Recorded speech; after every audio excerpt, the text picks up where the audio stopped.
my Conservative colleagues, through you, Mr. Speaker, to start respecting the orders that govern us, the procedures that govern us, the values and traditions that govern us in this place, and to stop making a mockery of the House of Commons. Thank you, Mr. Speaker.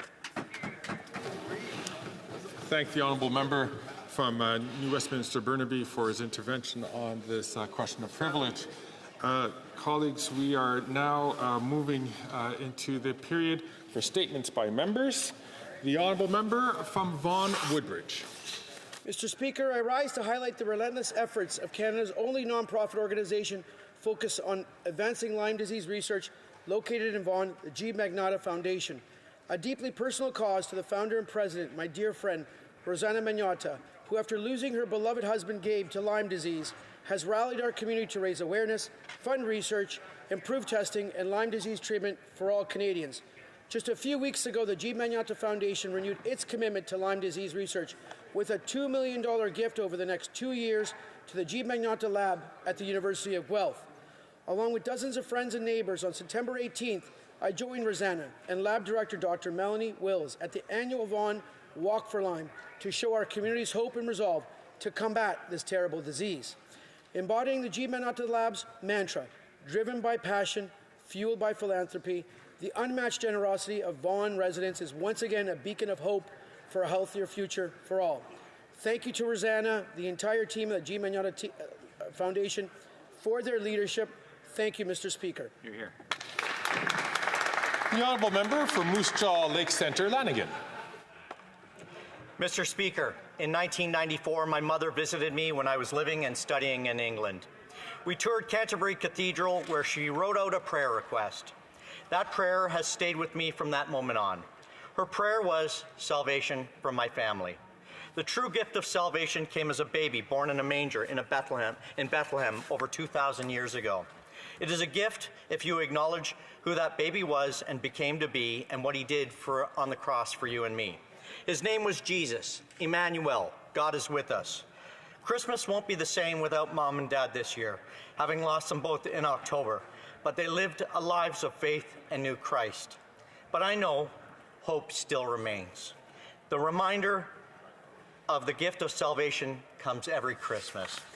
And so I want to let everyone here who hears my voice, I want to wish them a very Merry Christmas and a very Scottish Happy Hogmanay.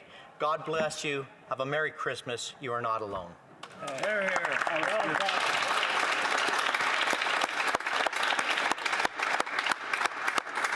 The honourable member for Milton.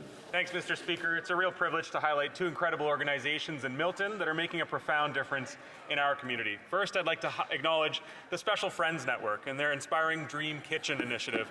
By partnering with the Halton Down Syndrome Association, Chef Brandon Bousfield and team are creating opportunities for those with special needs to develop employable skills, build confidence, and create lasting friendships. With help from the Milton Optimist Club, they're delivering some of those meals that they create to people who need a little bit of help over these holidays.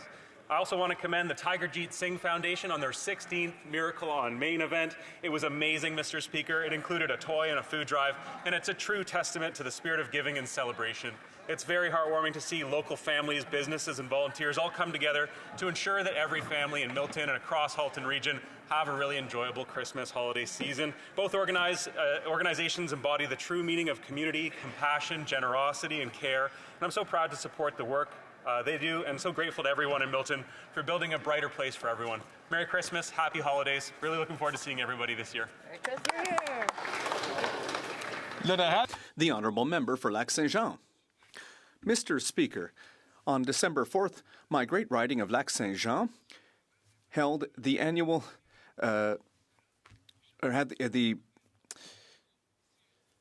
the inaugural opening of a new business, an investment of $25 million at a time when the forestry sector is facing a number of problems. This is a source of pride and optimism to see such a project go forward in Saint-Monique. And it's a relief for the mayor, for the workers, and for the entire community. This business, which has very modern equipment, will be able to use wood fiber in an optimal way to increase its productivity and develop new products. I obviously want to congratulate Mr. Louis Fresne, Mr. Laberge, and the entire team at Monosera who have put in place this vision. With this project, Monosera will be a keystone of success in the region. Congratulations to the entire team. The Honourable Member for Orléans. Mr. Speaker, as 2024 comes to an end, I want to extend my warmest wishes to everyone in this House and to the people of Orléans. As the representative of the most beautiful riding in Canada, I want to take this opportunity to express my heartfelt gratitude to each and every one of the residents of Orléans. Your unwavering support, your leadership, and your dedication to our community have made a profound impact. Together, we've built a strong and vibrant community that I'm proud to represent. J'espère que cette période I hope that this holiday season will bring you peace and joy, and that you will enjoy the time spent with loved ones. to a fantastic start to 2025, a year of new opportunities, dream realized, and continued success. Joyeuses fêtes, Merry Christmas. happy holiday, happy Hanukkah, happy Kwanzaa, happy New Year, bonne année, Orléans. Happy New Year, Orléans. The Honourable Member for Saskatoon University. After 9 years, this Liberal government has unleashed crime and chaos from coast to coast to coast. Nationwide, violent crime has skyrocketed by 50% since this Prime Minister took office, while violent gun crime has increased by 116%, using weapons smuggled over our insecure border. Let's look at the numbers closer to home. In Saskatoon, crime has absolutely exploded, and it is the result of the decisions of this out-of-touch NDP government. Violent crime is out of control. For youth, it is up over 113% since 2019 alone, and assaults and robberies that saw the largest increase. In 2024 was already the worst year on record for Saskatoon in terms of number of murders, and the year isn't over yet. The NDP Liberal Coalition does not care at all about victims. Only common sense Conservatives will bring home safe streets by securing our border and giving jail, not bail, to violent repeat offenders. Here, here. The Honourable Member for Sault Ste. Marie. Speaker, today I rise to pay tribute to the Honourable Ray Startini, who recently passed away. Ray became one of the first judges of Italian descent appointed to the bench in Ontario. He was a champion for fair representation and legal aid. He was proud of his Italian heritage and West End upbringing in the Sioux. He shared his traditions, stories, and experience by documenting them and publishing several books. He was a force outside of the courtroom, actively volunteering on many community boards, including the Soup Kitchen, Ken Brown Recovery Home, Algoma University YMCA, Children's Aid Society, Algoma Public Health Unit, and the St. Joseph Islands Lions Club. And a family man, a dedicated husband, a husband that was always there for his wife, there for his 4 children, and their 12 grandchildren and 2 great-grandchildren. Ray's motto was, "Leave the wood pile higher than you found it." Truly a Northern Ontario great. Thank you, Ray, for your lifetime of service. I want to say thanks, thanks. You will always be remembered. Grazie. The Honourable Member for Brampton Centre. Mr. Speaker, in Brampton, safety is a major concern. Community safety must be our top priority. Doug Ford's government should make it their priority as well. Instead, they have been blaming the federal government for their failure. The government of Ontario needs to get their acts together. But according to CBC investigative report, since 2020, 56% of charges in Ontario get withdrawn, stayed, dismissed, or discharged before going to trial. We have passed tougher bail laws, created new offenses, and tougher penalties. We also gave them $121 million to help prevent gun and gang control. It's time for the province of Ontario to take action, stop playing blame games, and provide money for the policing and the justice system.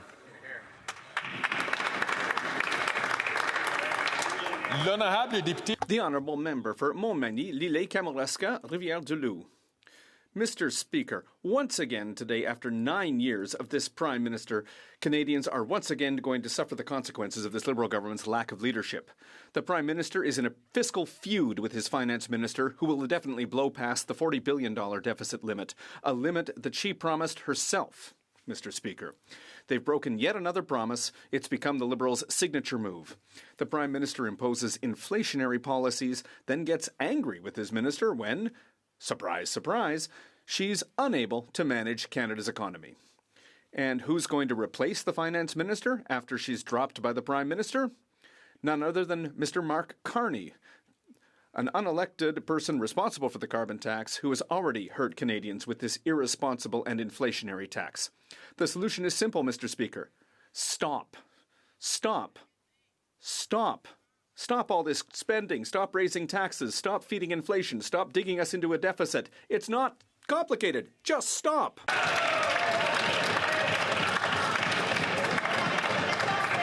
Alors, s'il vous plaît. Order. The honourable member for Sydney, for Sydney, Victoria. Mr. Speaker, on November 30th, I was honored to attend the signing of the Red River Métis Self-Government Recognition and Implementation Treaty in Treaty 1 territory and the homeland of the Red River Métis with the Minister of Crown and Indigenous Relations. Mr. Speaker, it was the first of its kind. This co-developed modern treaty will recognize the Manitoba Métis Federation as the government of the Red River Métis with an inherent right to self-government and lawmaking powers over its own citizenship, election, and other internal operations. Furthermore, this signing marks an important milestone on the path of reconciliation as Canada's first self-government treaty with a Métis government. Mr. Speaker, this is about self-determination as stipulated in the United Nations Declarations on the Rights of Indigenous People. I look forward to continuing a partnership with Indigenous governments on future self-government treaties as we move forward towards true reconciliation. The honourable member for Sturgeon River, Parkland. Mr. Speaker, the Prime Minister has lost control of spending and his cabinet. He forced his Finance Minister to blow through his ridiculously high $40 billion guardrail, and now he's getting ready to throw her off the fiscal cliff so he can replace her with his phantom Finance Minister, Carbon Tax Carney. This is a man who will spend whatever it takes and take our country down with him as long as he gets to stay on as Prime Minister. Even members of his own caucus are sounding the alarm on his self-made, miserable, reckless fiscal disaster. The Liberal member for St. John Rothsay says it's time to show fiscal restraint, and the Liberal member for Thunder Bay Rainy River says his preference would be for zero deficits, but admits that it's never going to happen. The Prime Minister won't listen to his own caucus. He won't listen to anyone. But maybe he'll get the message that we've been sending him again and again. It's time to axe the tax, build the homes, fix the budget, and stop the crime. Let's have an election so our common sense Conservative team can get our country back on track.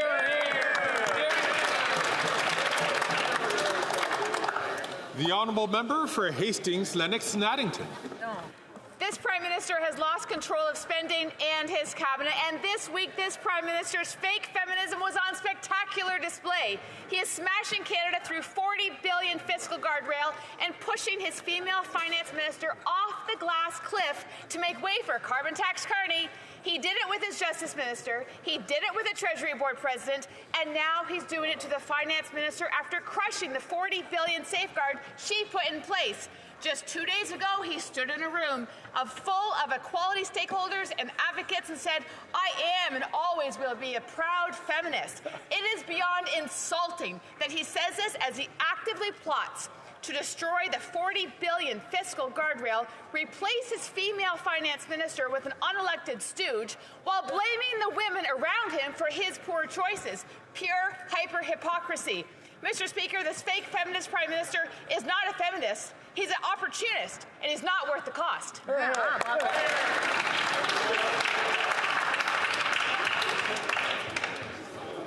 I would just like to remind members about a ruling that I said before about people who are outside of Parliament to make sure that they are judicious in their choice of words, especially since they can't be here to defend themselves. The honourable member for Surrey Newton. Mr. Speaker, I am proud to rise today to highlight the affordability measures our government is implementing to help Canadians save more money of their hard-earned money. Starting on December the 14th, the new GST HST tax break will allow Canadians to keep more money in their pockets during holiday season. Additionally, we celebrated a significant milestone in affordability and healthcare this week, the one-year anniversary of the Canadian Dental Care Plan. Since its launch, over 1.2 million Canadians have received vital dental care. Before the CDCP, 1 in 4 Canadians skipped dental visits due to financial constraints. Cost should never be a barrier to health care in Canada, and we remain committed to ensuring accessible care for all. And I wish all my constituents and all Canadians a Merry Christmas and a Happy New Year. Order. The honourable member for Cowichan, Malahat, Langford. Mr. Speaker, I rise today to speak about my friend, my former MLA, my constituent, a proud resident of Langford, and the 36th Premier of BC, the Honourable John Horgan. On Sunday, I'll be attending the memorial service for John, where we will gather to honour the lasting legacy he leaves for his family, his community, and our beautiful province. I had the privilege of knowing John for almost 20 years, and I have a lot of fond memories of our relationship. He was an excellent purveyor of dad jokes, often repeating them again and again. Among my favorites was his quip in our region about having to drive west to get to East Souk, drive east to get back to the West Shore, and drive north to get to South Cowichan. The relationship we enjoyed didn't change when he was Premier. Even when he was at a busy community event surrounded by people, he would always make sure to point me out, saying, "Hey, there's my MP." John, you were one of a kind. I will sincerely miss you.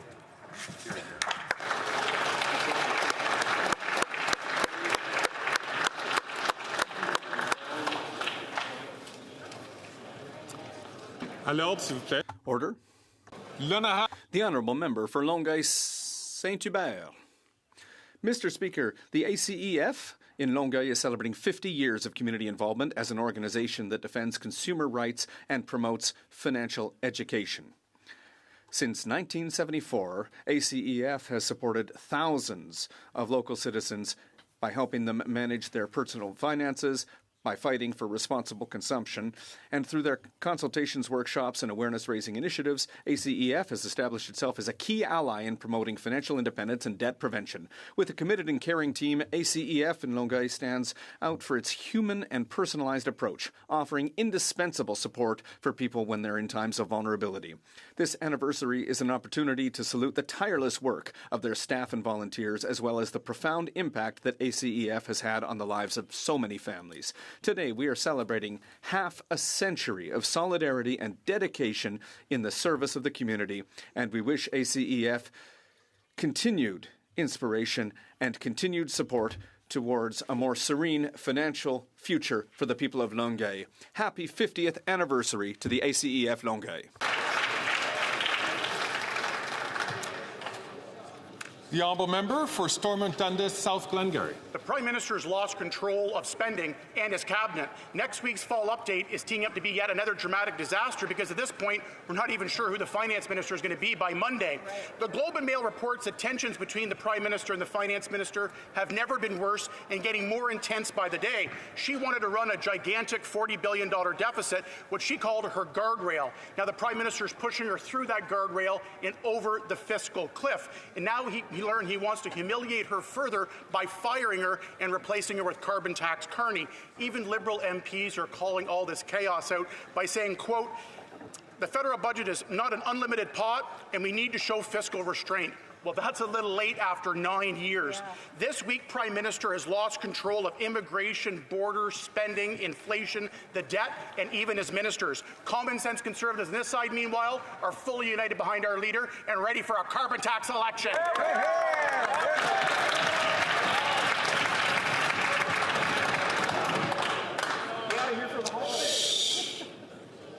The honourable member for Kitchener South, Hespeler. Mr. Speaker, this holiday, our government followed through on its promise to put more money back into the pockets of Canadians. With a tax cut for everyone, we're making sure businesses can succeed and families can have a little less stress this holiday season. The Conservative leader's response? Instead of supporting Canadian workers, the Conservatives are prepared to cut essential services like childcare, healthcare, and pensions, services that Canadians depend on every day while doing nothing to reduce costs for families. Canadians deserve better than what the Conservatives are proposing.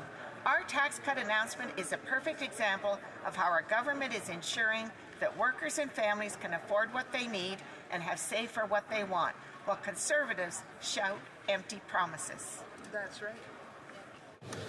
Questions orales. Oral questions. The honourable member for Regina Capel. The Prime Minister has lost control of spending and his cabinet, and the fiscal feud over the $40 billion guardrail is worse than we ever thought. New reports show that the Prime Minister is set to replace Canada's first female finance minister with his old boys network pal, Carbon Tax Carney.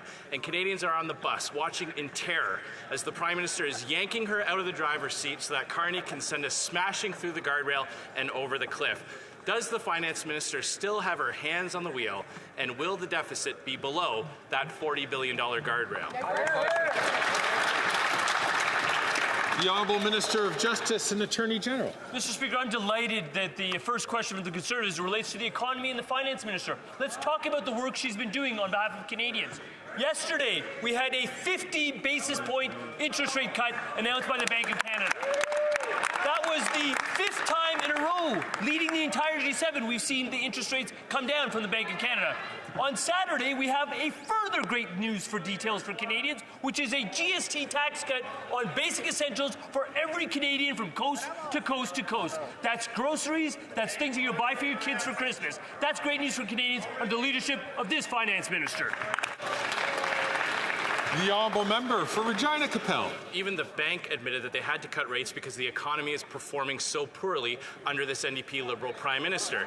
And, you know, Canada's phantom finance minister has been pulling the strings for a while. Carbon Tax Carney has been forcing radical new spending and forcing the finance minister to smash through a $40 billion guardrail. And now that Canadians are fed up and angry, the Prime Minister is going to blame her, dump her, and replace her with Carney. A classic example of an incompetent boss blaming subordinates. Does the Finance Minister not realize that she's about to join a long list of cabinet ministers that have had their careers and their reputations ruined by this Prime Minister? The Honourable Minister of Justice and Attorney General. Mr. Speaker, I'm equally delighted that he's talking about the Bank of Canada, because what has the actual Bank of Canada governor said recently? He said, quote, CPI inflation has been about 2% since the summer, and we expect it to be close to target on average over the next couple of years. On inflation, what has Tiff Macklamachi said? Quote, we are no longer trying to get inflation down. Government spending is not pushing against us getting inflation down. We have brought it down. That's the handiwork of this finance minister and this government, generating economic growth and being prudent with fiscal management. That's about inflation being on target 11 straight months, Mr. Speaker.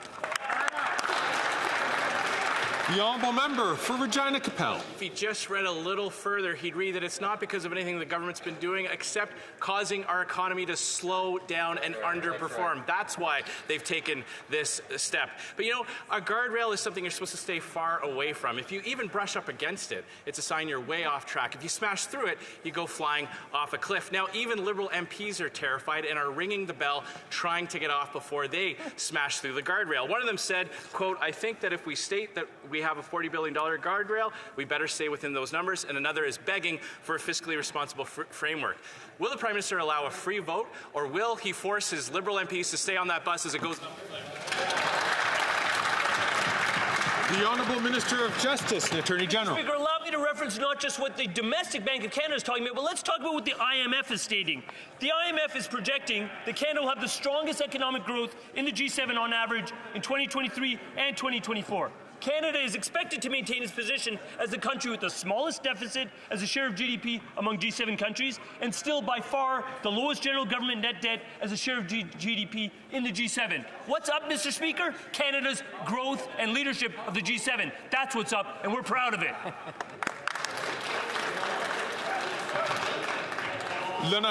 The Honourable Member for Belfast-Lismore-Lévis. Mr. Speaker, the Prime Minister has lost control over spending and his ministers. The Minister for Finance promised to limit the deficit to $40 billion, but the Prime Minister pushed her to spend more. The Prime Minister, a fake feminist, by the way, can he finally admit that he's already replaced the first female finance minister with Mark Carney, an unelected man who is already pulling the strings behind the scenes?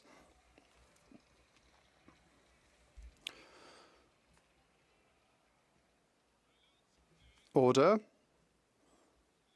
The Honourable Minister for Innovation. Thank you, Mr. Speaker.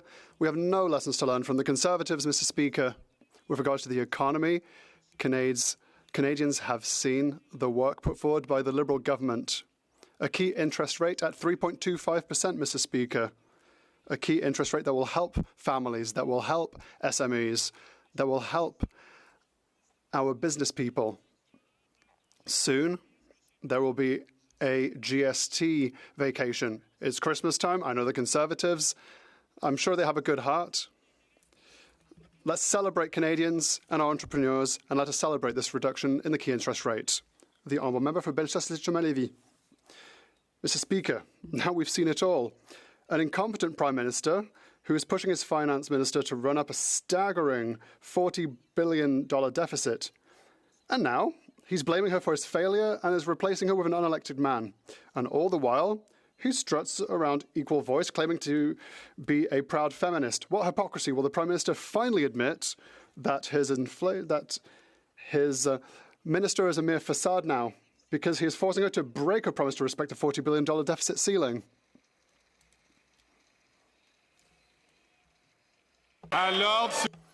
Order, please. Order.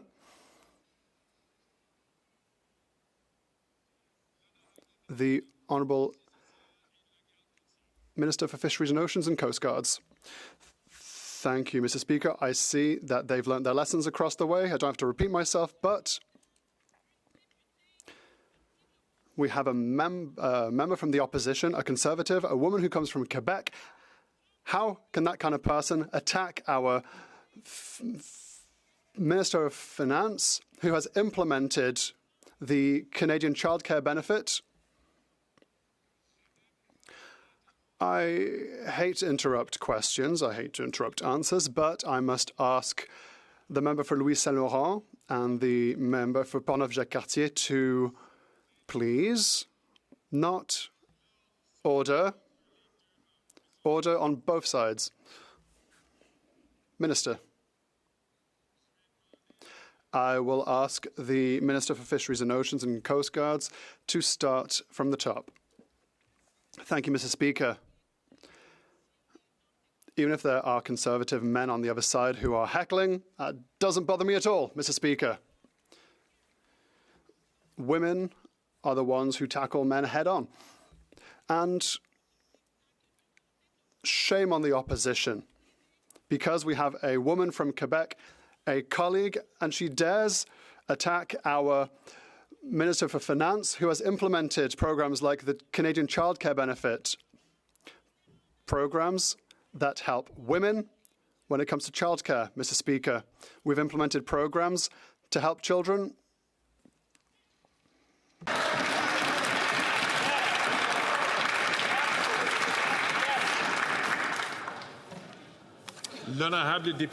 The Honourable Member for Salaberry-sur-Roi.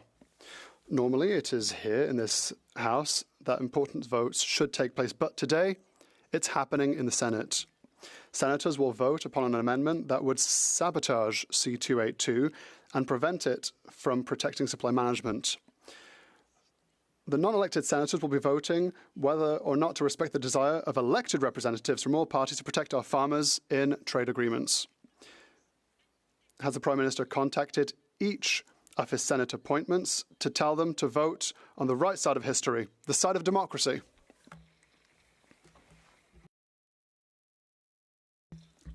The Honourable Minister for National Revenue. Thank you, Mr. Speaker. I agree with my colleague. Something important is happening in the Senate today. I would like to remind her, however, that now, under a Liberal government, the Senate is filled with independent senators. However, Conservative senators They have to toe the party line, so I'd be curious to hear what they have been imposed. In any case, Mr. Speaker, you know that we have worked hard to transmit good information to senators, and we hope that they have understood how important supply management is for Canada and for Quebec. Thank you, Mr. Speaker. Order, please. The Honourable Member for Salaberry-sur-Roi. I appeal to all party leaders. Each and every one of them voted to protect supply management in trade agreements through Bill C-282. But today, senators will vote either to respect our will or to overturn the decision in a complete breach of the very basic principles of democracy. Leaders, the farmers of your ridings are watching you closely. Will all party leaders, starting with the Prime Minister, ask senators to defeat the amendment and pass C-282 in its entirety by Christmas?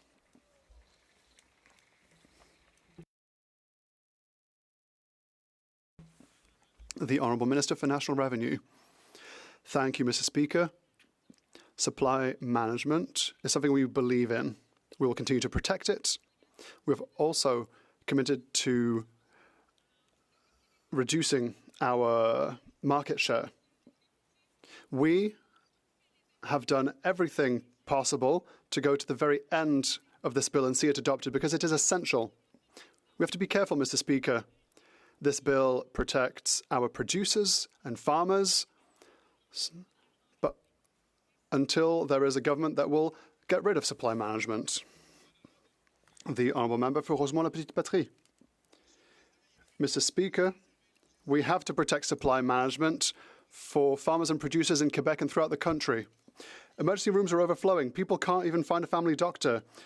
The governments in Ottawa and Quebec aren't doing what's needed, and what's more, the private sector is too expensive, it doesn't even work. Therefore, we have fewer services for Quebecers. Let us be clear, Mr. Speaker. Profit has absolutely no place in our healthcare system. It is up to the governments of Quebec and Ottawa to ensure fast and fair access to healthcare. Why aren't the Liberals doing anything at all to defend access to healthcare services for Quebecers?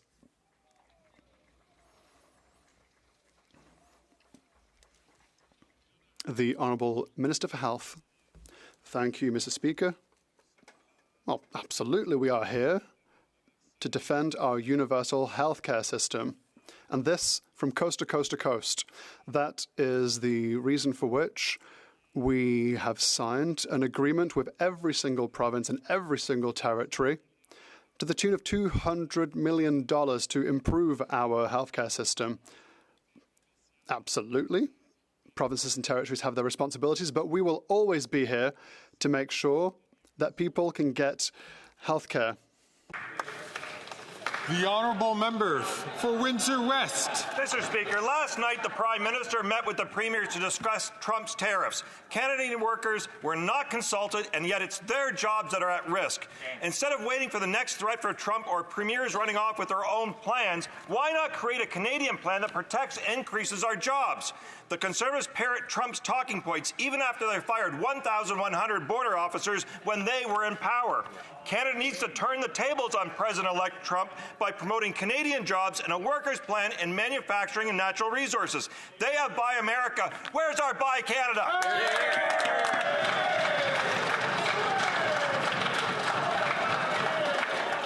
The Honourable Minister for International Trade. Mr. Speaker, Canadians can count on our government to play as Team Canada to defend Canada's interests. Prime Minister met with the First Ministers yesterday. I proudly can say in this House that I, along with my colleagues, have met with Canadian workers all across the country from coast to coast to coast to reiterate how important this trading relationship is. Their voices, workers' voices, business voices, and all of our voices matter in this important relationship, and we're going to keep working hard to make sure that this continues to work for Canada. Hear, hear. The Honourable Member for Battleford's Lloydminster. The Prime Minister has lost control of spending and his cabinet. The Finance Minister promised to cap the deficit at already reckless $40 billion, but now it turns out the Prime Minister is shoving her through her own guardrail. The fake feminist Prime Minister is setting up Canada's first female finance minister to take the hit for his reckless spending so that he can then officially bring in the unelected man who has been pulling the strings. Why is the Prime Minister bullying the Finance Minister into breaking her $40 billion deficit guardrail promise and forcing her to deliver carbon tax Carney's fiscal update?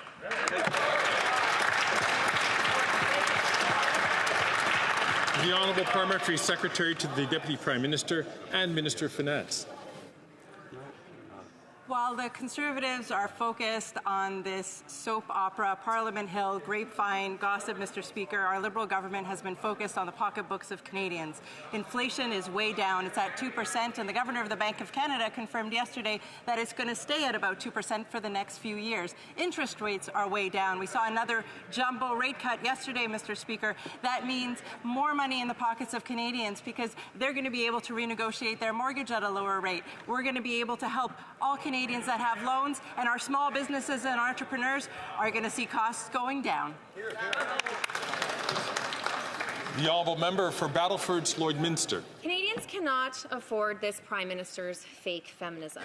He had the gall this week to say, and I want you to know that I am and I always will be a proud feminist. You will always have an ally in me and my government. All while working overtime behind the scene to throw Canada's first female finance minister under the bus for his reckless spending. Will the so-called feminist Prime Minister set aside his hypocrisy and admit that he is responsible for forcing the finance minister to break her $40 billion deficit promise?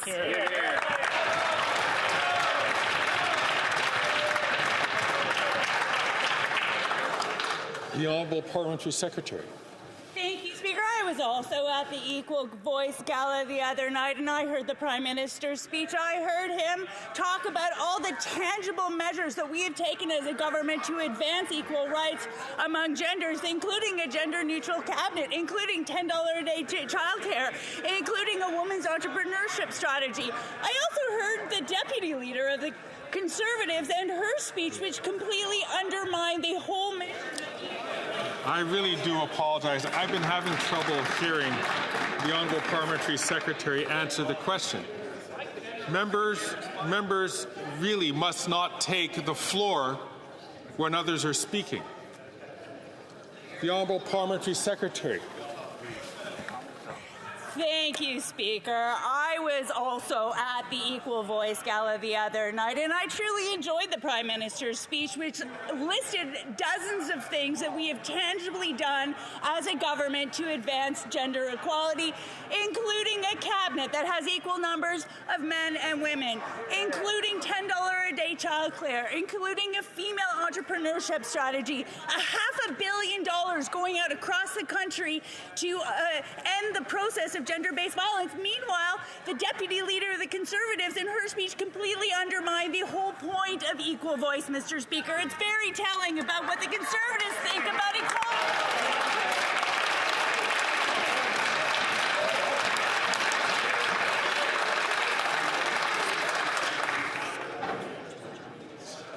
Order. The Honourable Member from Peterborough-Kawartha. This fake feminist Prime Minister is determined to decimate Canadians' lives by destroying the economy, and he will throw anyone under the bus to do it, including his token finance female minister. Canadians know he's weak. They know he's lost control of his cabinet and his spending. The question is, will the first ever female finance minister have the courage to stand up to that fake feminist Prime Minister and stick to her promised $40 billion deficit?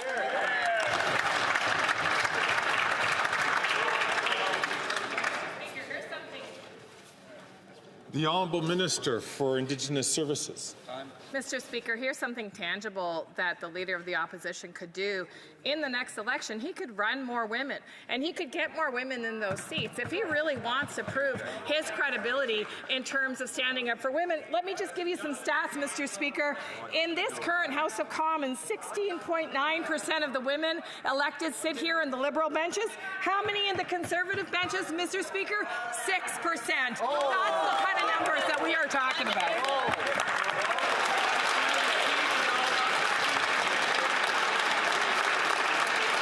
Order. Order. I'm certain all members want to hear the question from the honourable member. The honourable member from Peterborough-Kawartha. Mr. Speaker, on the Conservative side of the House, women stand here because we're skilled and we're allowed to use our voice.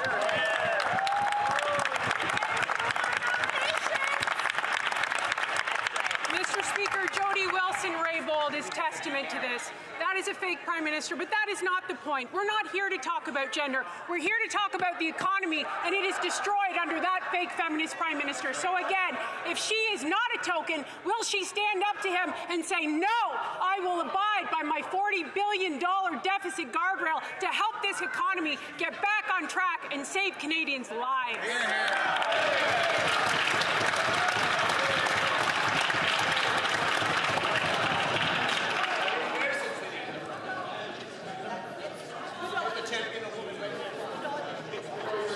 I know that all members are keen to return back to their constituencies for the Christmas break, but until that point, please, let us treat each other with respect.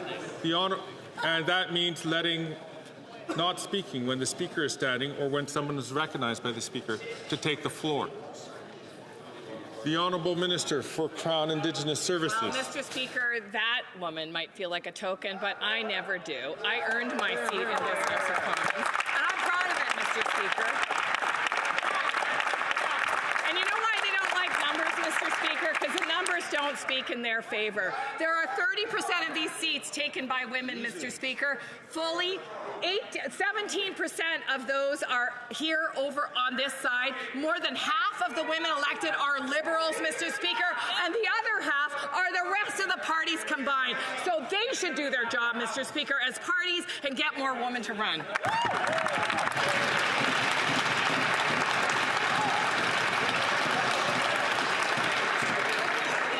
Order!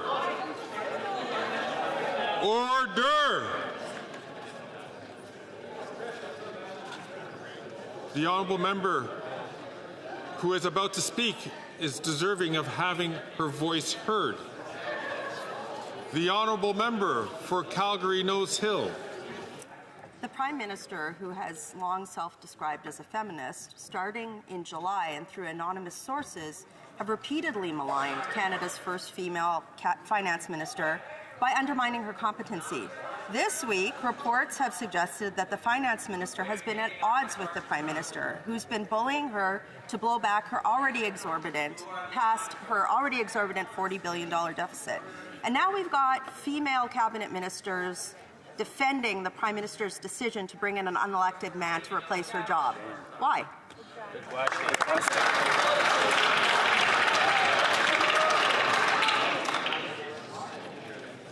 The Honourable Minister for Diversity and Inclusion. Mr. Speaker, I always find it a bit rich when Conservatives talk about feminism, when their own leader will use hashtags on his YouTube videos to attract men who hate women. Mr. Speaker, it is anything but feminist when they bring forward backdoor legislation to ban abortion in this country, or when they all vote against increased funding to combat gender-based violence or to support survivors. Their leader doesn't care about women or equality. He only cares about himself. Shame on them, Mr. Speaker.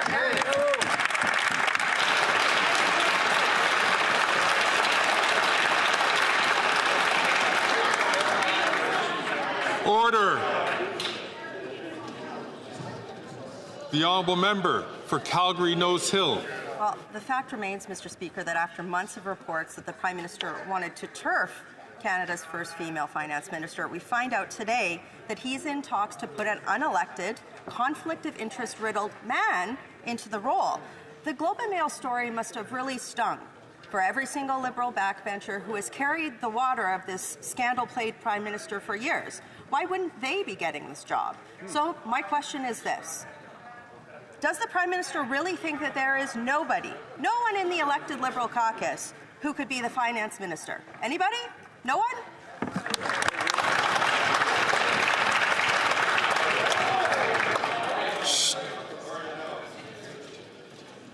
The Honourable Leader of the Government in the House of Commons. Thank you, Mr. Speaker. Mr. Speaker, the nature of the questions coming from the opposition today speak more about their opposition to feminism than it does our commitment to feminism. But that's typical, Mr. Speaker, because actions speak louder than words in this case. When we brought forward things like the Canada Child Benefit or childcare, actual policies that help women, what did the Conservatives do? They voted against it. When we stand up for a woman's right to choose, what do the Conservatives do? They vote against it, bring in backdoor legislation to make it harder to access sexual health and reproductive rights in this country. When we work to make contraceptives free in this country, what do the Conservatives do? Stand in opposition. The real fake feminists are those folks on the other side of the Conservatives.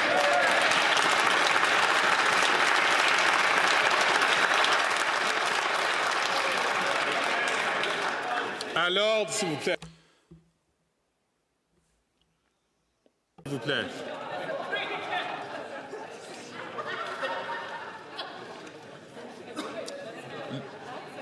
Order, please. The Honourable Member for Rivière-du-Nord. Mr. Speaker, the report on Islamophobia tabled by the Justice Committee recommends that the federal government implement all the proposals made by the Senate in 2023 on the matter of Islamophobia. The Senate's recommendations, however, are a full-out attack on Quebec's secularism, which the Senate considers racist and Islamophobic. If this report was intended to combat Islamophobia, it has failed. It promotes Quebec bashing by claiming that Bill 21 encourages racism in Quebec. The government must reject the entire anti-Quebec report by the Justice Committee. Will it do so? The Honourable Minister for Public Services and Procurement. Thank you, Mr. Speaker. Like my colleague knows full well, committees of this House are independent. They have the right and the duty to do the work that they want to do. Their recommendations are publicly shared, of course. And like all other members of this House, we will read these recommendations and see how they could be used or not be used. The Honourable Member for Drummond.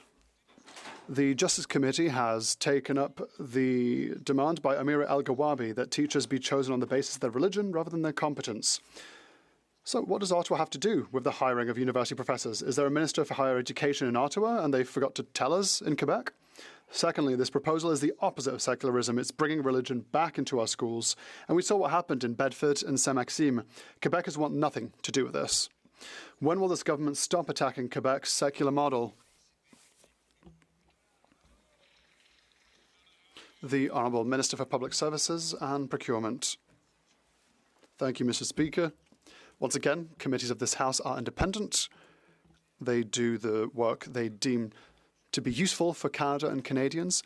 Quebec universities are also independent and do the work that they wish to do with their jurisdictions and responsibilities.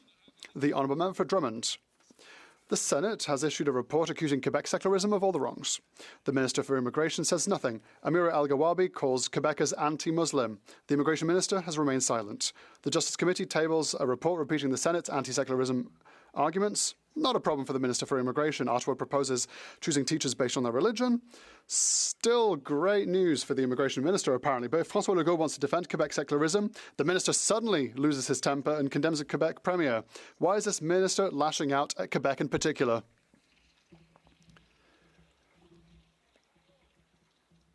The Honourable Minister for Public Works and Procurement. Thank you, Mr. Speaker. Bloc MPs are doing everything they can to seek out squabbles, but we're not going to be part of this.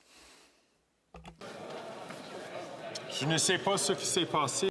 I'm not quite sure what happened on the other side of the aisle, but when it is not your turn to talk, when you're not recognised, it's important to not speak. If you want to have a chat among yourselves or a squabble among yourselves, then you can do so in the antechambers. Member from Halton, Norfolk. The Prime Minister has lost control of spending in his cabinet. The Liberals are about to smash through a $40 billion deficit guardrail. The media is reporting that the Prime Minister is forcing inflationary spending on Canada's first female finance minister by forcing her to break through the $40 billion deficit guardrail and pushing our country over a fiscal cliff. Everybody knows that Mark Carney is the de facto finance minister. So why is this prime minister bullying the first female finance minister and forcing her to take the fall? The Honourable Parliamentary Secretary to the Minister of Public Safety. Thank you, Mr. Speaker. I think what we're seeing here today is Conservatives trying to make feminism great again. But what they actually do is they don't elect women to their party. The leader actually uses misogynistic hashtags that promote violence against women. Mr. Speaker, they don't support reproductive health care for women. They want to ban abortion health care for women. Mr. Speaker, when it comes to feminism, it's pretty clear Conservatives are struggling, and this seems like a fight they don't want to take with us.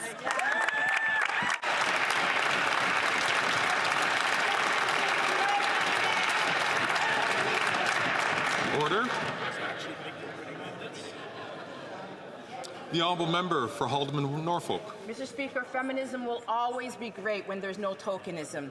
The hypocrisy of this Prime Minister knows no bounds. He lectures everybody else about progress, saying women's rights and women's progress are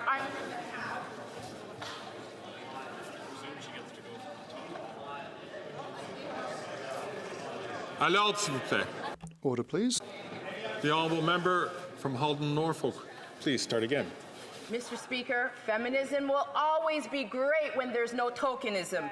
The hypocrisy of this Prime Minister knows no bounds. He lectures everyone else about progress, saying women's rights and women's progress are under attack. My question for this Prime Minister is, will he park his hypocrisy and stop attacking the rights of women in his own caucus?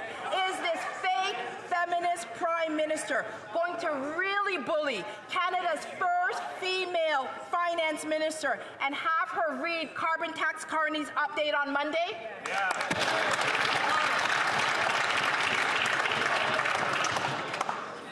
The Honourable Minister for Crown Indigenous Services.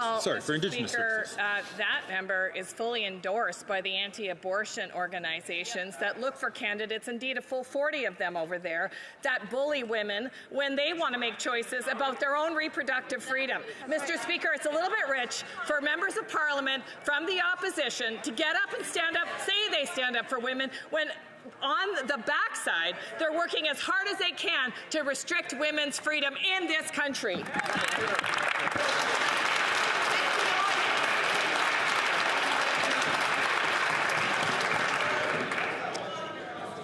The Honourable Member for Portneuf-Jacques-Cartier.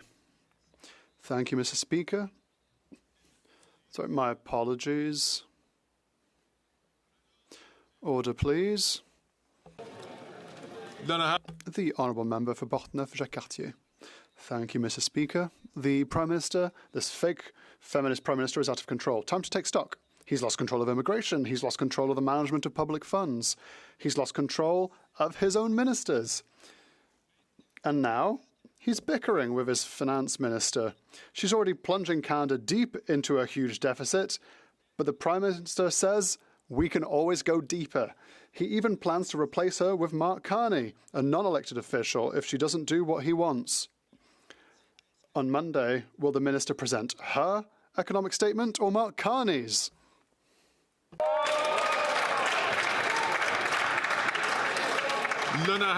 The Honourable Minister for National Revenue. Thank you, Mr. Speaker.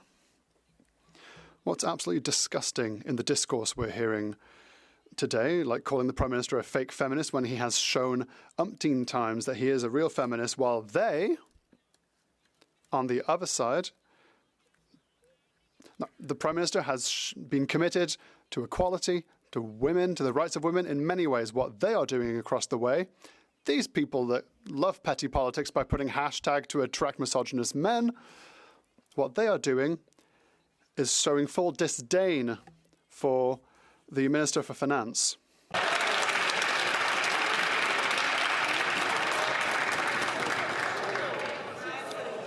À l'ordre. J'ai demandé au... Order.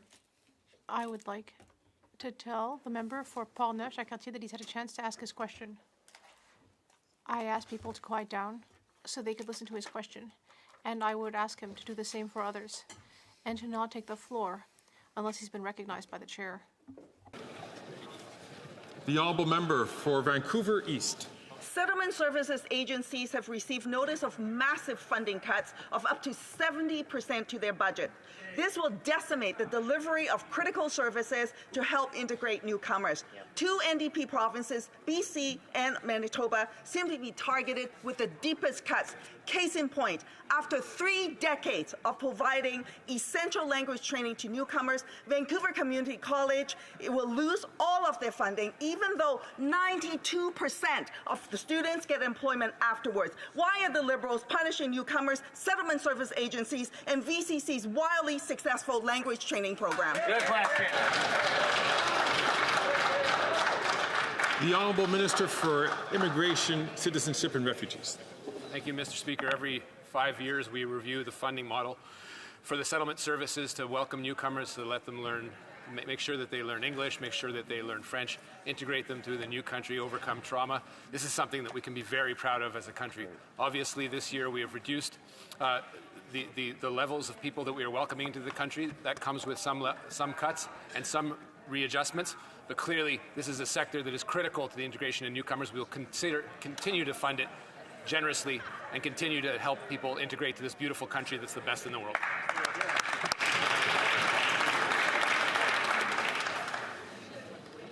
The honourable member for Edmonton Strathcona. Albertans are paying millions of dollars in healthcare fees for their aged loved ones who are stuck in hospitals because there are no spaces in long-term care. This is one more example of how Danielle Smith is turning our universal public healthcare system into a U.S.-style for-cash system. We know the Conservatives would cut public healthcare, and in true Liberal fashion, this government is clearly too weak to stand up to Smith's privatization schemes. Why is the government sitting by while Albertans are forced to pay to get the care their loved ones deserve? Hear, hear. The Honourable Minister for Health. Mr. Speaker, everywhere, every part of our health system must be transformed into a system of prevention rather than a system of illness. We are doing our part. In fact, I would point out just this week announcing 1.25 million Canadians who've received care under dental care. Moving forward with pharmacare, deals with every province and every territory. And yes, provinces must be held to account and be responsible for their share, for the portion that they carry and have burden for. We will lead nationally, and we demand that everybody rise to this moment to transform our health system. Hear, hear. Leonard. The honourable member for Pontiac. Mr. Speaker, the holidays should be a stress-free period for Canadians, for all Canadians. But we know that that's unfortunately not the case for some. And during the holidays, sometimes there are extra expenses which can make it hard for some families.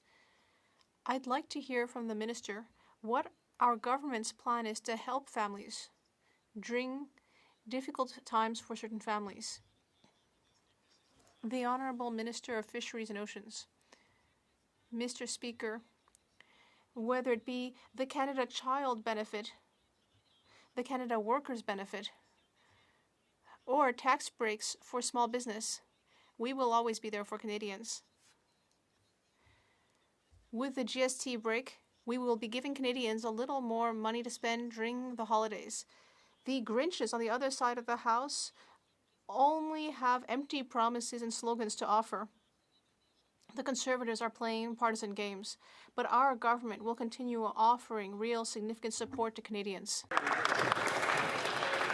The honourable member for Calgary Forest Lawn. The Prime Minister lost control of spending in his cabinet. He sent this spending spat spiraling out of control, forcing his finance minister to smash through her $40 billion deficit guardrail promise. He then solidified his fake feminist credentials by appointing carbon tax Carney as the de facto finance minister after using her. Even the PBO confirmed they smashed through their $40 billion deficit guardrail by at least $6 billion. Will the Prime Minister confirm the deficit is not a penny over $46 billion?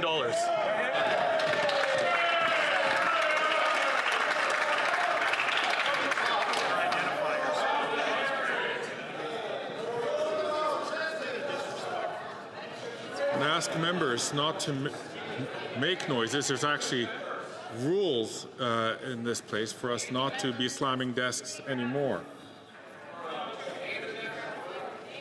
The Honourable Parliamentary Secretary,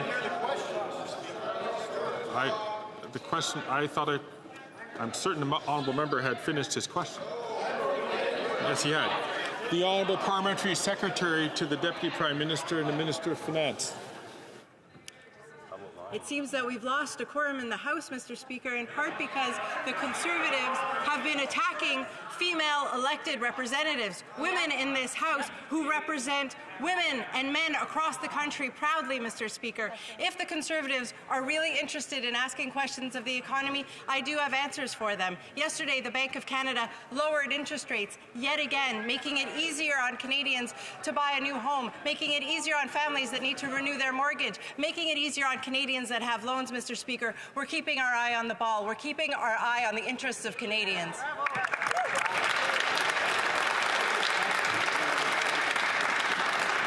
The Honourable Member for Calgary, Forest Lawn. The last time the bank dropped 50 basis points on the interest rate was 9/11, the global financial crisis, and COVID. And carbon tax Carney's comeback fueled his fiscal feud further. The weak Prime Minister used the Finance Minister to rack up debt, and now he's going to replace another female minister, but this time with Davos elite carbon tax Carney. All of this just to smash through his $40 billion deficit guardrail and drive Canada's finances off a fiscal cliff. Once again, will the Prime Minister confirm the deficit won't be a penny past $46 billion? The Honourable Parliamentary Secretary to the Deputy Prime Minister and Minister of Finance.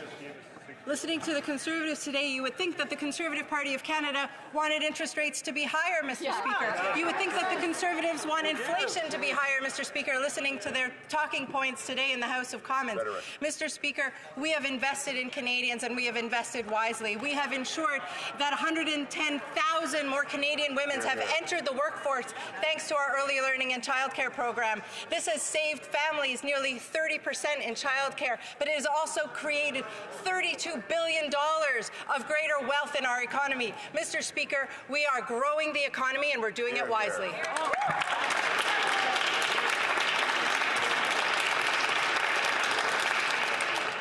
L'honorable député de Chicoutimi. The Honourable Member for Chicoutimi-Le-Fjord.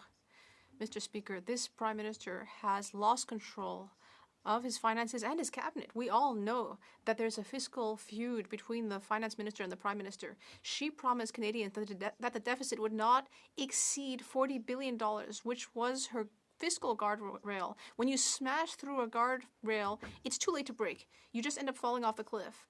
Will the prime minister promise that the deficit will not exceed $40 billion? L'honorable secrétaire parlementaire. The Honourable Parliamentary Secretary to the Minister of Finance. The Conservatives seem to be asking about the economy, Mr. Speaker, but actually, they are desperately trying to deny the fact that yesterday the Bank of Canada reduced interest rates in order to help Canadians, Mr. Speaker. That's great news. That will make life more affordable for families that need to renew their mortgage. It will also let our SMEs and entrepreneurs have lower costs and will help young people who are aiming to buy their first home. The Honourable Member for Chicoutimi-Le-Fjord. Mr. Speaker, this Prime Minister has completely lost control of spending and he's lost control of his cabinet. He's bringing in radical spending increases and is sacrificing his own Minister of Finance. And he, in fact, wants to replace her by a man by the name of Mark Carney, who has not even been elected. Canadians have already fallen victim to this government's disastrous mismanagement, and now they will be paying for the deficit. Can the Prime Minister confirm that the deficit will not exceed $40 billion? The Honourable Minister of Fisheries and Oceans. Mr. Speaker, we've already answered that question, but what I'd like to know, Mr. Speaker, we on this side of the House have brought in actual programs to support women. How is it that the Conservative Party has voted against investment in programs like Our programs to support seniors, for example, when we know that women tend to live longer than men. They voted against programs for childcare. They voted against school lunch programs, Mr. Speaker. They voted against dental care. And they're going to keep doing that kind of thing. The Honourable Member for Saint-Hyacinthe-Bagotte. Well, Mr. Speaker, it's clear now. The CAR map is a complete fiasco. Already, it was going to exceed its budget by 50%. The bill had climbed to 556 million, but then in March, maintenance costs had brought that to 625 million. That was in March, so that means that by today, things might actually have climbed above 800 million. And the app probably has cost a lot since it started being used as well, because it broke down 22 times in a single month. So as of today, what is the real cost of this fiasco? Secretary to the Minister for Public Safety. Thank you, Mr. Speaker. And as it's been clarified in the House, the CARM system was to replace a 36-year-old system that was at risk of failure.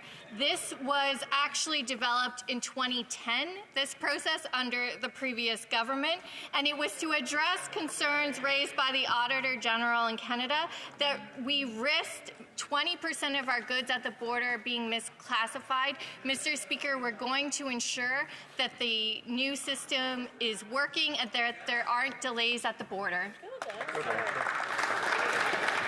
L'honorable député de Saint-Hyacinthe-Bagotte. The Honourable Member. Whenever the Liberals take on some kind of digital project, well, the bill is pretty high. Imagine what happened with Phoenix, which is still causing nightmares for public servants 9 years later, or ArriveCan, which was supposed to cost $80,000 but instead ended up costing $60 million, which was mostly to benefit dubious businesses that did not offer services. Meanwhile, the CARM system cost at least $625 million, probably more, but we don't know because the government doesn't want to tell us the real cost, as we just saw. Why is it that each time the Liberals take on a digital project, it ends up turning into a scandal? The Honourable Parliamentary Secretary to the Minister of Public Safety.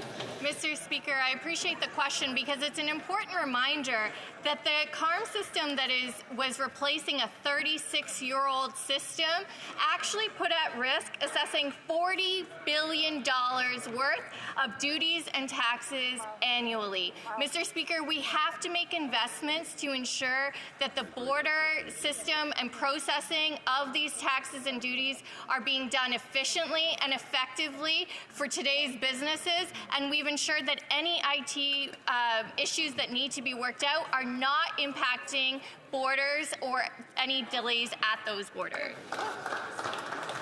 The Honourable Member for Bay of Quinte. Mr. Speaker, this Prime Minister has lost control of his spending, his cabinet, even his own MPs. And as this government is set to blow through the $40 billion deficit guardrail, Canadians are feeling it everywhere, including the grocery store, a place the Prime Minister has never been. It's not just Canadians, his own MPs are feeling it. The member from Thunder Bay said his personal preference would be to see the government run a $0 deficit, but that won't happen. Mr. Speaker, since the Prime Minister won't visit grocery stores, won't listen to Canadians, will at least listen to his own Liberal MPs and decide not to run a dime after $40 billion. Good question. The Honourable Leader of the Government in the House of Commons. Thank you, Mr. Speaker. Well, I'm glad to hear the member opposite talk about groceries because I have great news for him. This House actually passed a GST tax holiday over the next couple of months to reduce the cost of groceries. But, oh, Mr. Speaker, I'm sorry, I forgot that member and all members of the Conservative Party voted against that because even though they say they want a tax break for Canadians, when it comes time to actually giving them one, they're opposed to it. But on this side of the House, we're happy to be able to provide that extra relief to Canadians on groceries, on toys for kids, on clothing for kids, and other essential items. Thank you, Mr. Speaker. The Honourable Member for Bay of Quinte. Mr. Speaker, this government's so out of touch, they don't even understand that that's only saving Canadians $4.51 because there is no GST on groceries, just pop and chips. But here's another number. The unemployment rate is up to 6.4%. This Prime Minister has lost control. And as this government is set to blow through the $40 billion deficit guardrail, it has its own MPs thinking about unemployment. The member from St. John said it's not an unlimited pit, and importantly, the Prime Minister and the Finance Minister are not even talking. Before the Prime Minister loads up his MPs on the unemployment bus, will he tell them about the $40 billion deficit guardrail, or will he just drive them over the fiscal cliff? The Honourable Leader of the Government in the House of Commons.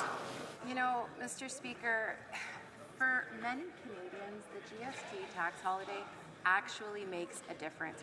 Just because it doesn't make a difference for that member of Parliament doesn't mean it isn't meaningful for many Canadians. Right. And when I speak to constituents in my community, when I speak to small business owners, when I speak to restaurants, they've told me how important this GST tax holiday is going to be for them over the next couple of months. So just because the tax break isn't meaningful for Conservative MPs doesn't mean it isn't meaningful for Canadians. Thank you, Mr. Speaker. The Honourable Member for Cumberland Colchester. Speaker, the Prime Minister has lost control of his spending and his cabinet. He is also bullying the Finance Minister into crashing through the $40 billion deficit guardrail. Even Liberal MPs are uncomfortable with the financial consequences. Ask the member from St. John Rossay, who was quoted calling for fiscal restraint, or the member from Thunder Bay Rainy River, who said that he wanted a zero deficit, which we all know is not going to happen with this NDP Liberal government. If the Finance Minister crashes the deficit through the $40 billion guardrail, will the feckless Prime Minister allow a free vote for his MPs?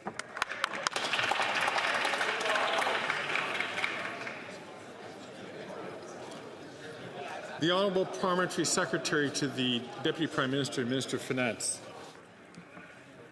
Interesting that the Conservative member chose to talk about bullying in his question after today's question period, which has been fraught with bullying from Conservative members.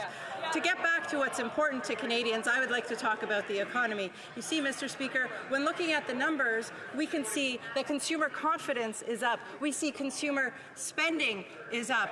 And, Mr. Speaker, folks are looking forward to the tax holiday that is also coming up. On Saturday, we will be removing federal taxes. We'll be removing GST from everyday goods in order to help Canadians with a tax cut I know they need.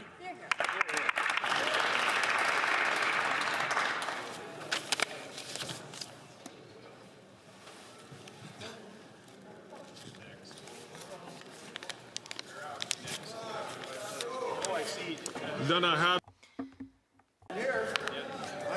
have the deputy that the Honourable Member for Ottawa Vanier.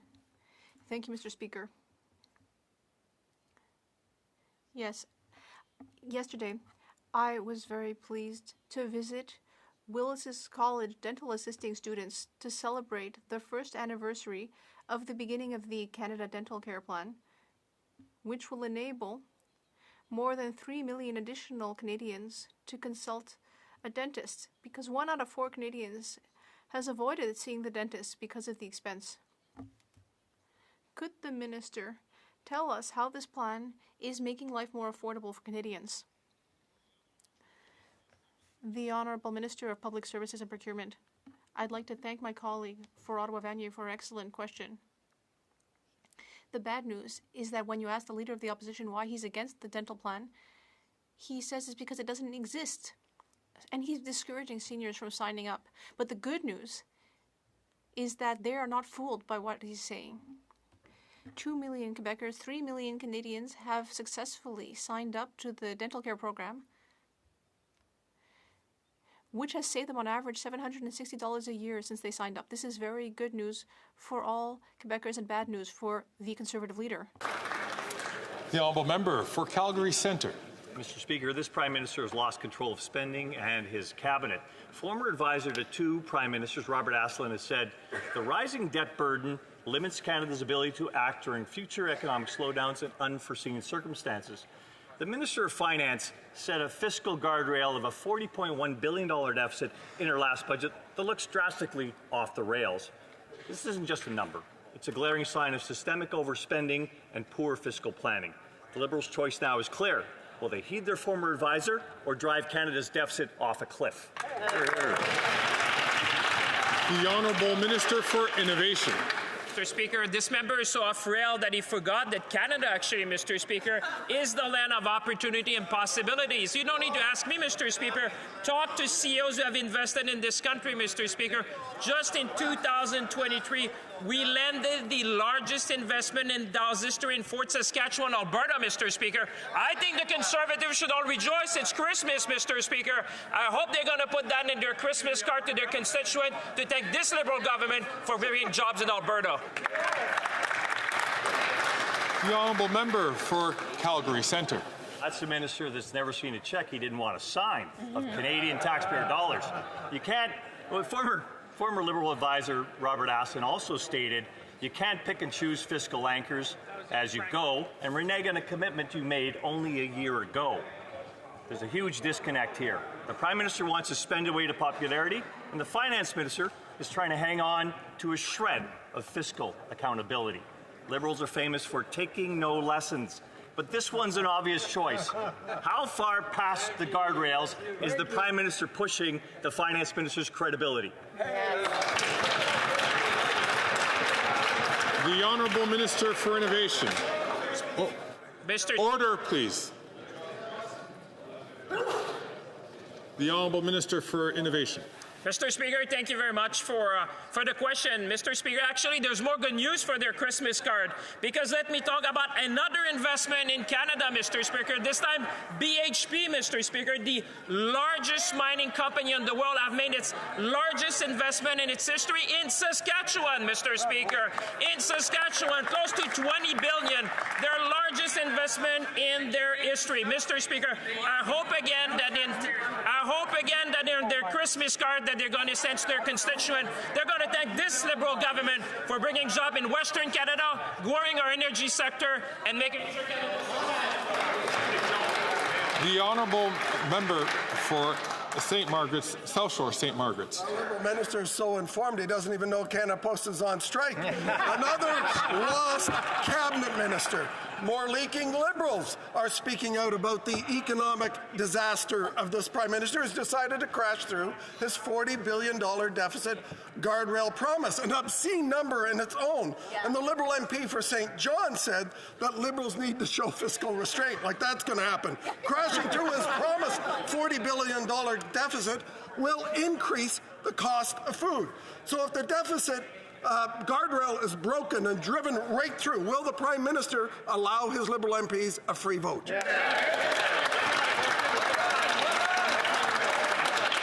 L'honorable ministre des Pêches et Océans et de la Garde côtière. The Honourable Minister of Fisheries and Oceans. Mr. Speaker, we have already answered this question. What I want to know from my colleague across the way, who is from the Atlantic region, what I want to know is how they could vote against investments in small vessel ports. How could they vote against investments in the Coast Guard? How could they vote against, in the supplementary estimates, how could they vote against investing in fuel for the Coast Guard so that they could help save our fishers when they're experiencing problems offshore? It's a crying shame. Again, when members are afforded the respect to ask a question, I'd expect them that they would also have the respect to listen to the answer. Minister, please.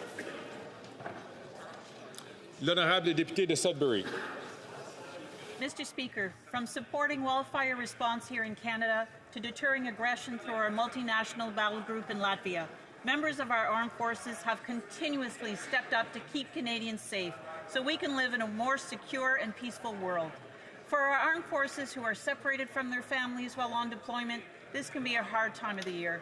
Can the Minister of National Defence tell us how our government continues to support our armed forces so they can do the crucial work of keeping us safe at home?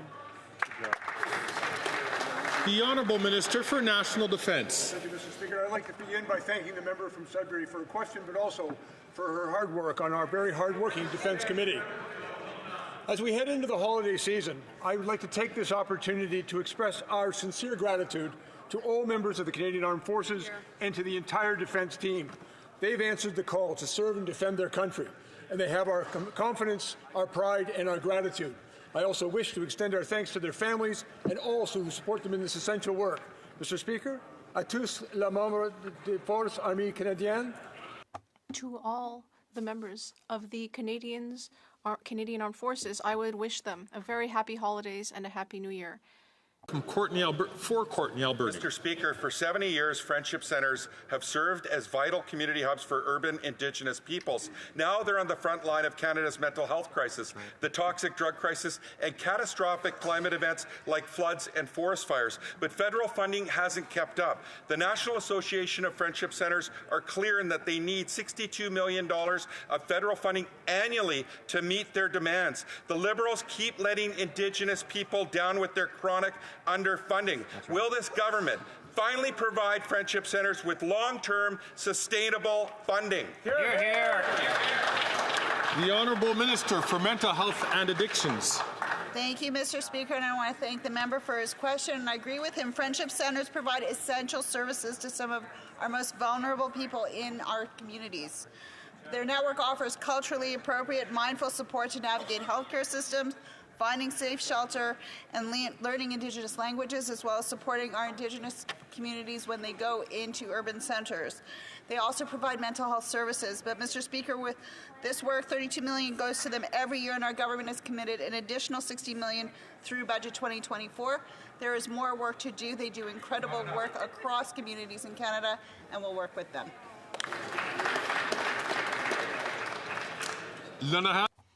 The Honourable Member for Richmond, Arthabaska. Mr. Speaker, in my riding there are several businesses that are struggling because they can't renew their temporary foreign workers' work permits because now they're over the new threshold, which the government lowered by 10%. The unemployment rate is extremely low right now. So these businesses' survival is threatened.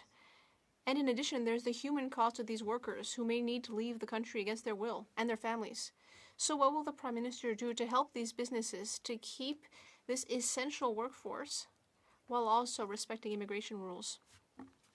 L'Honorable Ministre des Anciens Combattants. The Honourable Minister of Veterans Affairs. Thank you, Mr. Speaker. Ever since we came to power, our government has made significant changes to this program. The Temporary Foreign Workers Program needs to meet the real-time needs of the labor force market. For Canadians, we have tightened up the program because there have been changes in the labor market. We are listening to what Canadians need, and we will take strong action. Thank you. Colleagues, following discussions among representatives from all parties, I understand that there is an agreement to observe a moment of silence in memory of John Horgan, former Premier of British Columbia. À la suite des discussions Following discussions among representatives of all parties in the House, I understand that there is an agreement to observe a moment of silence in memory of John Horgan, former Premier of British Columbia.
I thank all honourable members.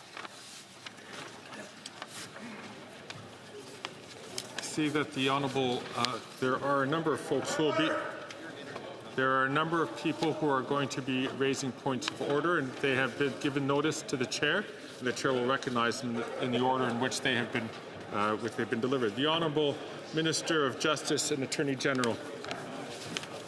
Mr. Speaker, regarding Bill C-63, if you seek it, I believe you will find unanimous consent for the following. I'm afraid that there is no unanimous consent for what the minister would to propose. On a point of order, the honourable member for Calgary, Nose Hill.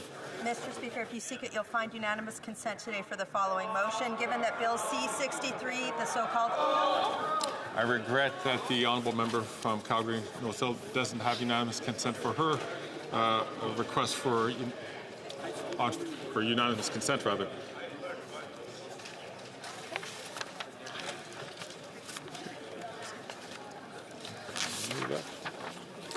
It being 3:24, the House will now proceed to the taking of deferred recorded division on the previous question to the motion to concur in the 9th report of the Standing Committee on Veterans Affairs.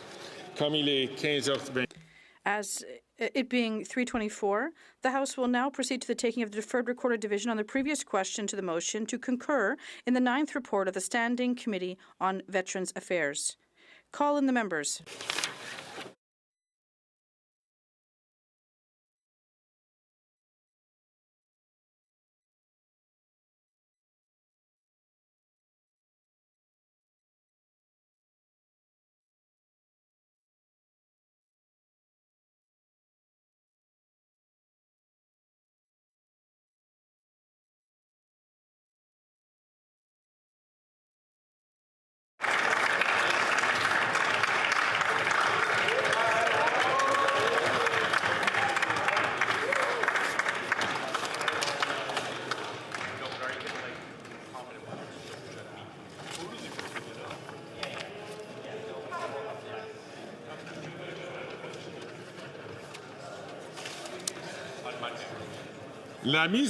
The question is on the previous question. Mr. Lemereux, seconded by Ms. de Bruzen, moved that this question be now put. The 10-minute period for members voting electronically has started, and the House will now proceed to the vote for members participating in person. All those in favour of the motion will please rise. Ms. Gould. Ms. Ng. Ms. Ng. Mr. McKinnon-Gatineau. Mr. McKinnon-Gatineau. Mr. Champagne. Monsieur Champagne. Ms. Tassi. Ms. Tassi. Ms. Sachs. Ms. Sachs. Mr. Casey. Mr. Casey. Ms. Kara. Ms. Kara. Ms. Sahota. Ms. Sahota. Madame Le Boutillier. Madame Le Boutillier. Mr. Dollywall. Mr. Dollywall. Ms. O'Connell. Ms. O'Connell. Mr. Lamoureux. Mr. Lamoureux. Madame Fortier. Madame Fortier.